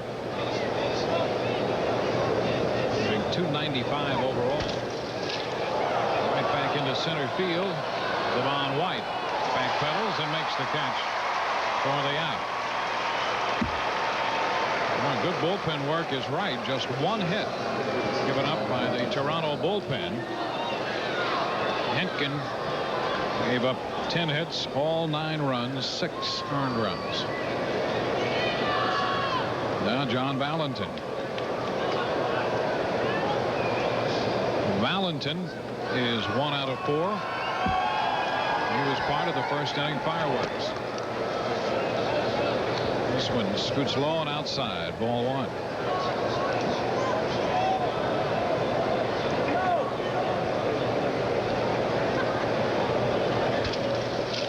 Ball headed for the shortstop, Alex Gonzalez, who makes a perfect throw to first. 2 up, 2 down. So the bases will be empty for Mo Vaughn. Vaughn up in the 6th inning, struck out swinging, so he's 3 for 4. Well, that's good that the bases are empty. When he has to hit a triple, nobody will slow him down in front of him. That's right. And you certainly don't want to be in his way if he's digging for 3. Outside, ball 1. Well, you notice how far off the plate Mo Vaughn is. He loves to extend those arms out over the plate. And since the Blue Jays saw him back in June, he has backed up a few more inches away from that plate. He was standing right on top of that plate. That's why he wears that elbow pad, because early in the year he was hanging right over the inside corner of that plate. There's a good look at that elbow pad. But he has since backed up, making an adjustment to the American League pitchers who have pounded him inside. He goes after this one and comes up empty. And you look at his numbers and you might think, hey, nobody's figured him out. Nobody's pitching him very effectively. This guy leads the majors in RBIs. You see that ball was out over the plate, but might have been a touch low. The count is a ball and 2 strikes. Tied for the major league lead in home runs. 28 runs batted in the month of July. And the count is 2-2.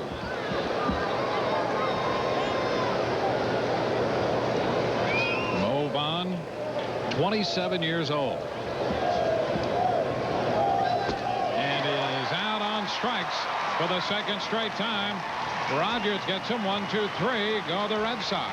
Bottom of the 8th coming. 9-3 Boston.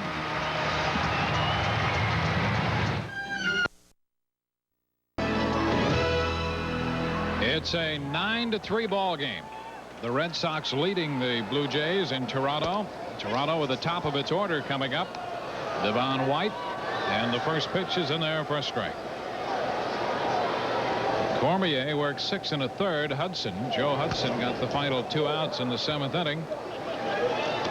2 strikes the count on White. 3 runs charged to Cormier in the 6 1/3. 6 hits, no walks, and 7 strikeouts. He retired White 3 times, and now Hudson's out in front.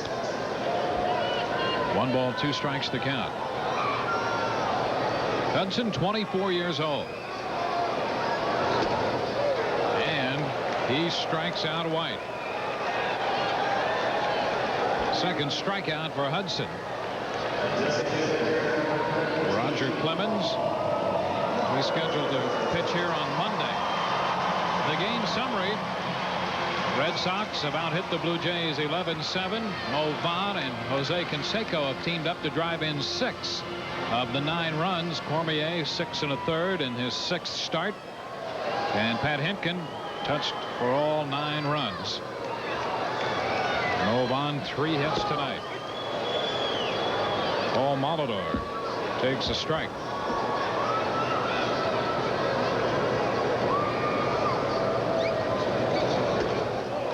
Hudson quick inside, and that's strike 2. 0-2. He's got a lot of movement on his fastball, and he's got a sharp late breaking slider that's been effective. Baerga added a home run to his double that he had earlier in the game. Molitor fouls this one out of play. We saw Roger Clemens a moment ago, and as impressive as the Red Sox have been again tonight, scoring 9 runs on 11 hits. They've scored 500 runs for the year. That man right there, Roger Clemens, might determine everything for the Red Sox from here on out. Alicea up with this one. Molitor is out number 2. This copyrighted telecast is presented by the authority of the Office of the Commissioner of Baseball and may not be reproduced or retransmitted in any form without express written consent from the Office of the Commissioner. 2 outs with the bases empty in the 8th inning.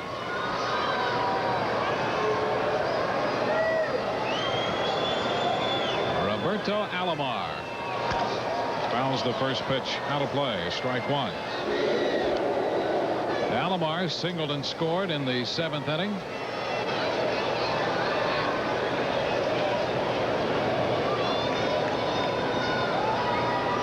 With the bases empty in the Toronto half the 8th. 1-1.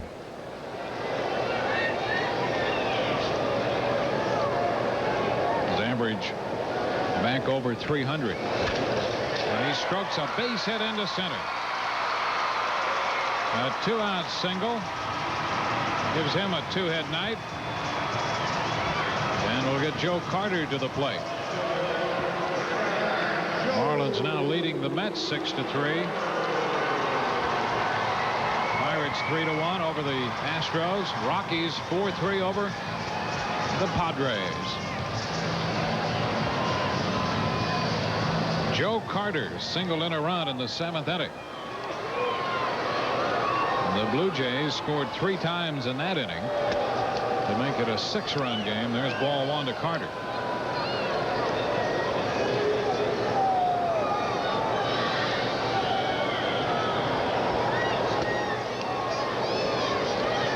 The count.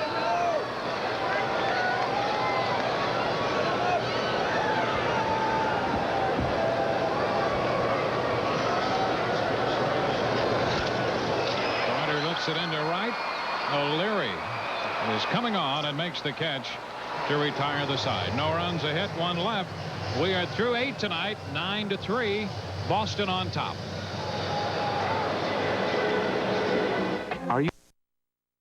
Retailers.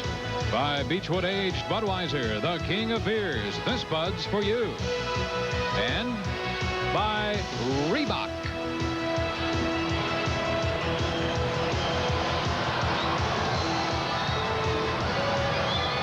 Nice to have you with us tonight from Toronto. A new pitcher for the Blue Jays, Tim Crabtree, becomes their 4th pitcher. Another one of the 7 rookie pitchers on the Blue Jays pitching staff this year. Crabtree has been very effective. Just 4 walks and 12 innings of work. He has really impressed the Blue Jays coaching staff with the movement on his fastball, a great breaking slider. Slowly but surely they are gaining confidence in some of these young kids. He faces Jose Canseco to start the 9th and throws him a strike. Canseco has had 3 hits, a run scored, and 2 runs driven home in this 9-3 ball game. Hard-hit ground ball to third, and Sprague comes up with it across to Olerud, and that's the first out. 1 gone. Next Saturday on ABC's Wide World of Sports at a special time, we'll return to Sweden for more coverage of track and field's premier event. American Michael Johnson goes for gold in the men's 200 and 400 meters, plus Jackie Joyner-Kersee in the heptathlon and Mike Powell in the long jump. The World Track and Field Championships continue next Saturday at 3 Eastern and Pacific, 2 Central on ABC's Wide World of Sports. Mike Greenwell, 0-1 the count. Greenwell is hitless tonight, nothing out of 4. Batting with the bases empty and 1 out in the 9th. Lifts this one into center field. White will drift back and put it away for the 2nd out. Greenwell, the only Red Sox player not to reach base tonight. He's the 2nd out in the 9th.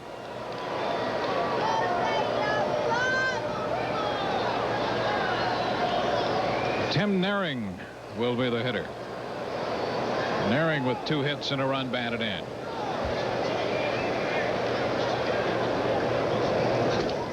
And the pitch is in there for a strike. Well, the Blue Jays continue to be impressed by their young pitchers. Last night a little bit of a breakdown, but prior to that they had a nice run going. Ground ball to second. Alomar is going to handle this one, and it's a 1-2-3 inning for Crabtree in the 9th.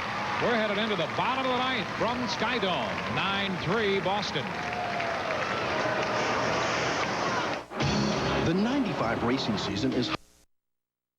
Go into the bottom of the 9th inning, and Rick Aguilera comes on for the Boston Red Sox in this 9-3 contest. Aguilera came to the Red Sox in a deal with Minnesota on the 6th of July. As there was some very negative reaction from Kirby Puckett, Aguilera's teammate with the Twins. 19 saves on the season. Aguilera has been just exactly what that Red Sox bullpen needed. A veteran down in that pen that really gives the rest of the bullpenners an awful lot of confidence, knowing that they always have Aguilera to back them up in the 9th inning. So Aguilera, the key acquisition. Cormier, who came out of the bullpen to make a spot start tonight, with Stanton added to the bullpen, bring up Cormier, and he pitched well for 6 1/3. 2 clubs over the past few years. The Blue Jays and the Red Sox, Buck, have been extremely competitive. Boy, always back and forth. Blue Jays and Red Sox either 1st and 2nd. 85, 6 through 89. Blue Jays won that in 89 and 90. 1st and 2nd. Red Sox won it. 91, same way, but they flip-flopped. They had a rebuilding year for Boston last couple of years, 92, 93, and this year they came into this ball game 4.5 games up in the American League East. And in the bottom of the 9th inning, 9-3 the score. Aguilera will face Ed Sprague. Cormier, Hudson, and now Aguilera. Sprague is nothing of 3.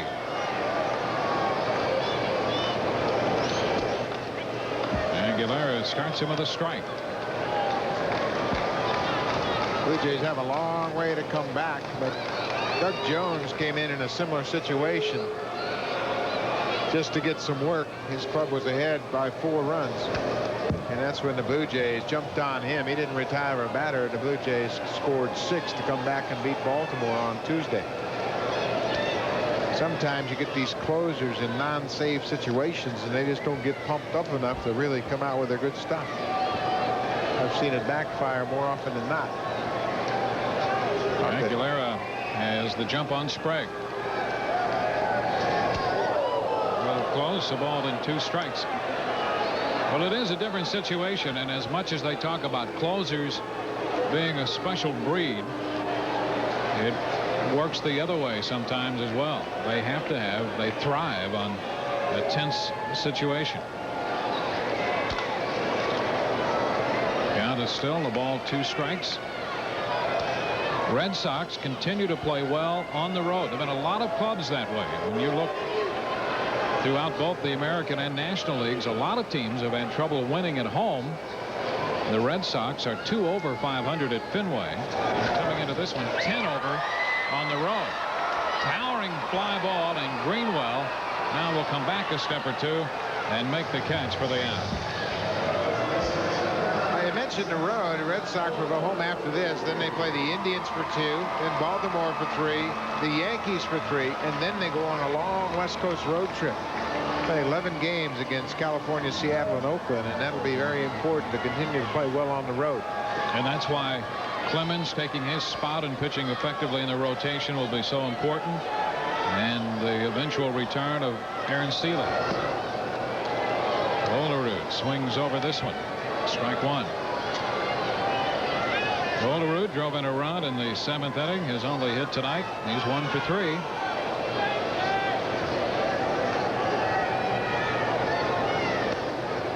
And the pitch is down. 1 ball, 1 strike. Twins with a 9-4 lead now. Angels host the Rangers later tonight. The count is 2-1. Bottom of the 9th from Toronto.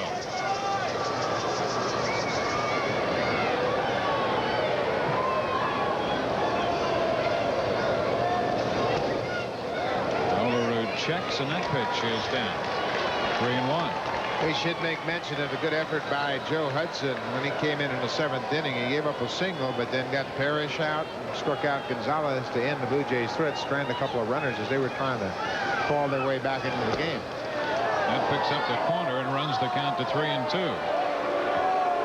All 3 Toronto runs charged to Cormier in 6 1/3. Hudson an inning and 2/3. A couple hits, no runs, and 2 strikeouts.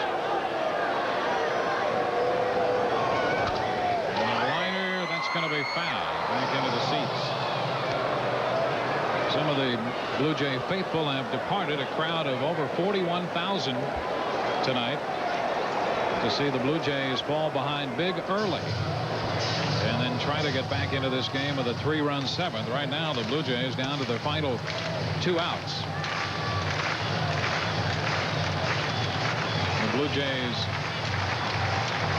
had a little better than 1.8 million for the year, just under 40,000 average per opening. And the 3-2 again from Aguilera to Olerud. In the right field, O'Leary is right there, positioned perfectly, and makes the catch for the out. 2 gone. Next Saturday on ABC Sports, Baseball Night in America returns as the Red Sox welcome the Baltimore Orioles to Fenway. For other regional action, check your local listings for the game in your area next Saturday at 8 Eastern and 7 Central here on ABC.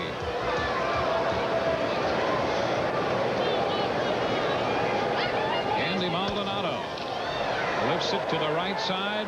Mo Vaughn, who's had a great night at the plate, will end this one as he takes care of the foul pop off the bat of Maldonado. It's a 1-2-3 ninth for Toronto, and the Blue Jays drop this one to the Red Sox 9-3.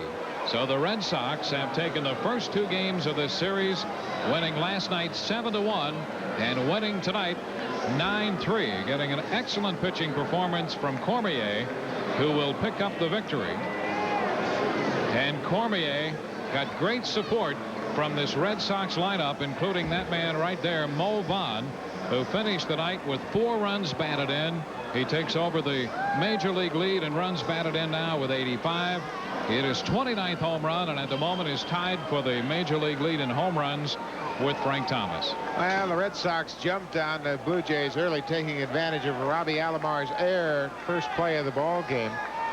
And it was a situation where Mo Vaughn hit the double to drive home the first run. The Red Sox continued to pound on Hinkin in the first, which led to a 5-run inning. And after that, it was pretty much a done deal for the Boston Red Sox. They are sky high, swinging the bats well, and they got a fine start tonight.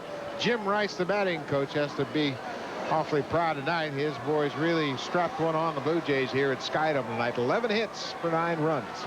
And they get to the 500 mark in total runs scored for the year, 3rd best in the American League. Tonight's Chevrolet player of the game is Mo Vaughn.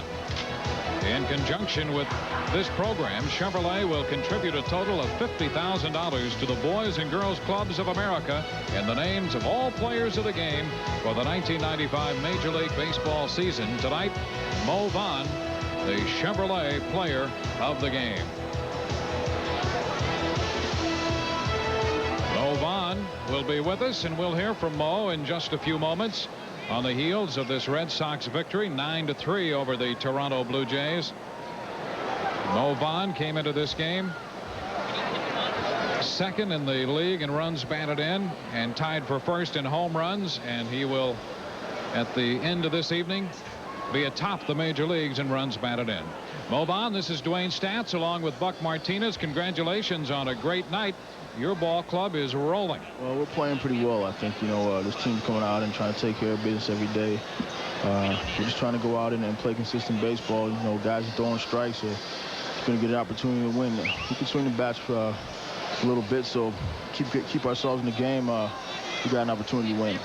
Mo, how important is it that you've got a balanced attack in Boston this year? You don't have to rely on yourself or Jose Canseco or Valentin. It's a potent lineup 1 through 9.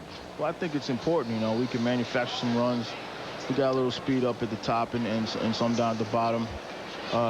Boston's always been known for having those big bashes, you know, looking for that 3 or 4 big 5-run big inning. And I think, you know, it's important to be able to bunt and move guys over. And if you get a long ball, that's good. But to be able to manufacture some runs is important. What does it mean to your club when they go out and pick up a guy like Aguilera here in July, the guy you really needed, maybe the last piece of the puzzle?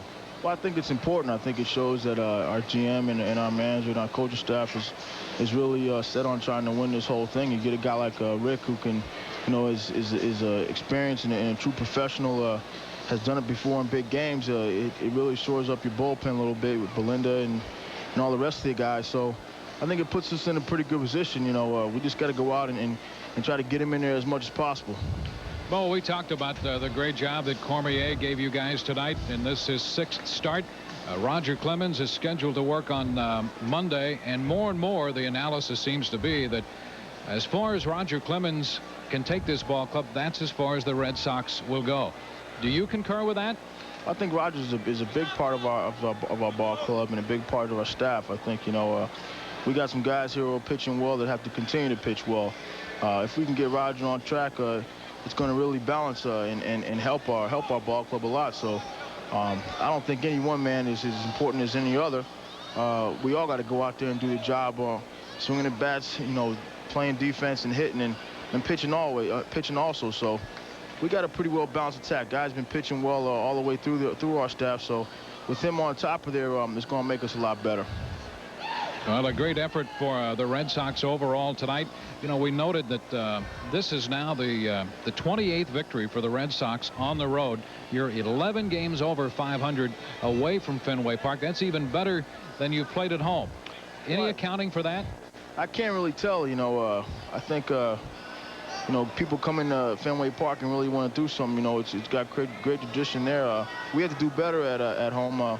If we do, you know, that's really going to bolster our record even more. But I think this team gets out on the road and really stays focused on what we want to do, and we have to capitalize on our home ballpark. So we'll see. That's going to be a big part coming into down the stretch. Mo, we certainly appreciate your time following this one. You and your ball club were focused tonight in this 9-3 victory. All right, thanks a lot. Mo Vaughn with us following the Blue Jay Red Sox contest from Sky Dome tonight. A big night for Mo Vaughn. He finished the evening 3 for 5. He picked up his first hit of the night in the first inning when the Red Sox wound up sending 10 men to the plate. He doubled home a run to get the Boston Red Sox off and scoring. Then in the second inning, belted his 29th home run of the year. Didn't take long for this one to get out of here.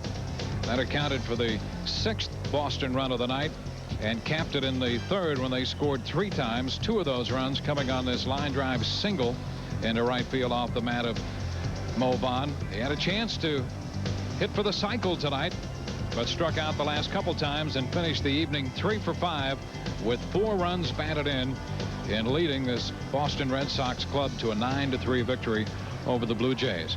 Cormier for 6 1/3, Hudson for an inning and 2/3, and then Rick Aguilera came on to get some work and threw a perfect 9th inning to close this one out. Rick, we appreciate you joining us. Dwayne Stats and Buck Martinez upstairs. All of a sudden you find yourself in a pennant race here, something that maybe at the time you were a little reluctant to leave Minnesota, but all in all a pretty good place to be, I would think. Well, now that that's behind me, I've got to be very excited about the situation here. Moved up several games in the standings in a pennant race now, and I think if you ask any ball player, that's got to be something part of their priority is being a ball player, get a chance to be in a pennant race at the end of the year.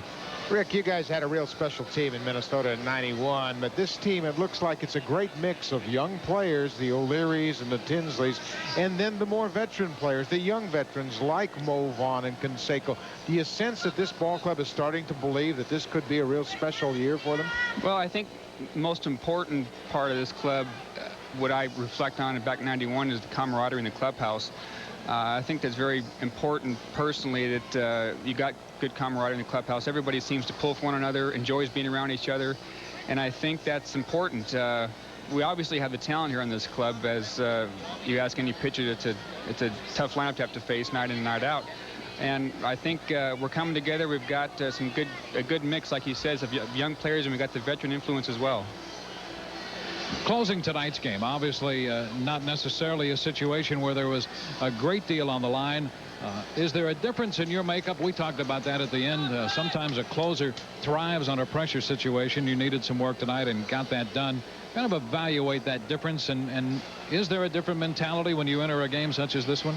Well, I learned early on when I became a closer, made the mistake several times of taking an inning of work lightly and getting myself knocked around.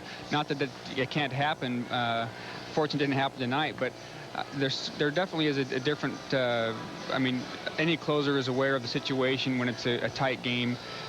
In a situation like tonight, you try to approach it the same way. You may not get that adrenaline going like you may in a tight situation.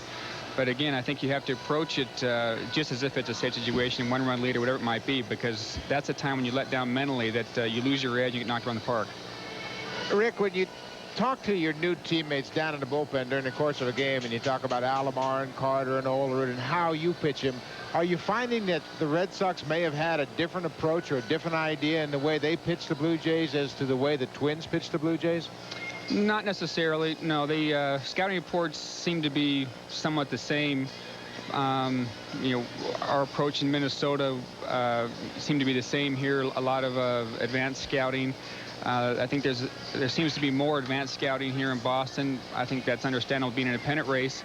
But I think if personally, you know, if another young pitcher asks for advice on a certain hitter, I'd be glad to give it. But personally, I don't get too caught up in a lot of the pitching reports. Hopefully my fielders are playing them in the position where they might be hitting the ball a lot of the ways. But I think as a pitcher, you try to stay with your strength and not pitch to a scouting report. Rick Aguilera with us following this 9-3 Boston victory over the Toronto Blue Jays. He's gone from the Minnesota Twins to the Boston Ball Club now. And Rick, I would expect that over the next 6 weeks to 8 weeks, you will be utilized plenty coming out of that bullpen. No problem as far as you're concerned once you get down to the final weeks of the season in terms of day-to-day work.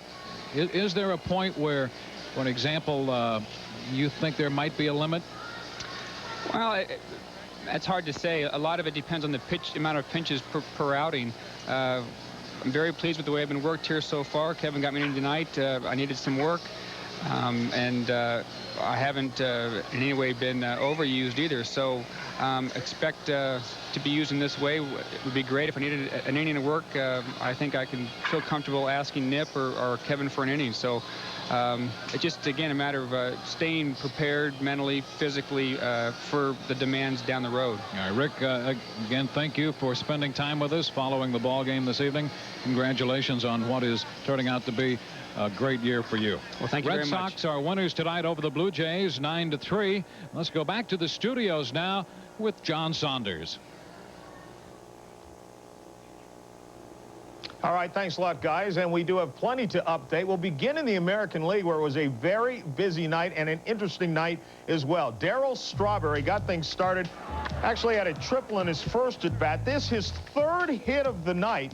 Wound up 3 for 5 with 2 runs batted in, scored a run as well. So Daryl Strawberry on a tear in his 2 games. The Yankees win it 7-1. Wade Boggs goes 3 for 4. The Yankees have won 14 of their last 17, and Sterling Hitchcock, a 5-hitter and a complete game. Mo Vaughn, you want to talk about great nights? Mo Vaughn started out 3 for 3, including this home run off Pat Hentgen. Hentgen gave up 3 hits to Vaughn, a single, a double, and his 29th home run of the year. 4 runs batted in. He wound up 3 for 5 on the night. Boston with 5 runs in the first inning. Jose Canseco also had 3 hits and 2 runs batted in. The White Sox and the Indians just hammering out home runs. Paul Sorrento, his 19th home run of the year. Kenny Lofton, the leadoff hitter, gets his 6th home run of the year, and this one gets out of there in a hurry. Carlos Baerga also had a home run. Albert Bell with his 23rd. Eddie Murray with his 13th. There's actually been 7 home runs hit in this game, including Lance Johnson, as the White Sox are clawing back 8-6 now. The Indians with the lead in the 8th inning. The Brewers and the Orioles. Jamie Moyer had a 2-0 lead with 2 aboard in the 7th inning, and John Jaha just takes this one out to left field. His 9th home run of the year is a 3-run home run to give the Brewers the lead at that point, 3-2. They add another to make it 4-2. Jeff Hewson just thrown out at the plate, but this one is now a 4-3 game in the 8th inning of that contest. On to the National League. The Padres and the Rockies. Dante Bichette, this one barely left the yard, but he gets out. 17-game hit streak, and he's home runs in 5 consecutive games for Dante Bichette. They had 26 runs and 32 hits, these 2 teams last night, and the Rockies lead at 6-3. Vinny Castilla actually broke up a 3-3 tie with a 2-run single in this game. Javier Lopez, as the Expos face the Braves, goes the opposite way with this one. The 2-run shot with Fred McGriff aboard. That made it a 7-4 game at that point as the Braves try to hold off the Montreal Expos. That's where it stands right now in the 8th inning of play. Plenty of action in Major League Baseball on baseball night in America. But right now, let's take you back to your ballpark, and thanks for joining us tonight. And Toronto tonight, the Red Sox struck early and hang on to defeat the Toronto Blue Jays tonight, 9-3. Rheal Cormier, in his 6th start of the year, his 35th appearance overall, worked 6 1/3 innings to give Boston the victory. His record is 4-2. Pat Hinkin struggled through 3 and was charged with all 9 runs on 10 hits. His record drops to 8-9. A home run in the game by Mo Vaughn, his 29th of the year. He finished the evening with 4 runs batted in, all before 41,454 at Skydome tonight in Toronto. Well, Buck, this Red Sox ball club appears to be in control at the moment if they continue to get a healthy Roger Clemens. Well, they got up to a great start early with the Bats' 5-run first inning. Roger Clemens, of course, is going to have a lot to do with just how far this Red Sox ball club goes. He threw very well his last time out.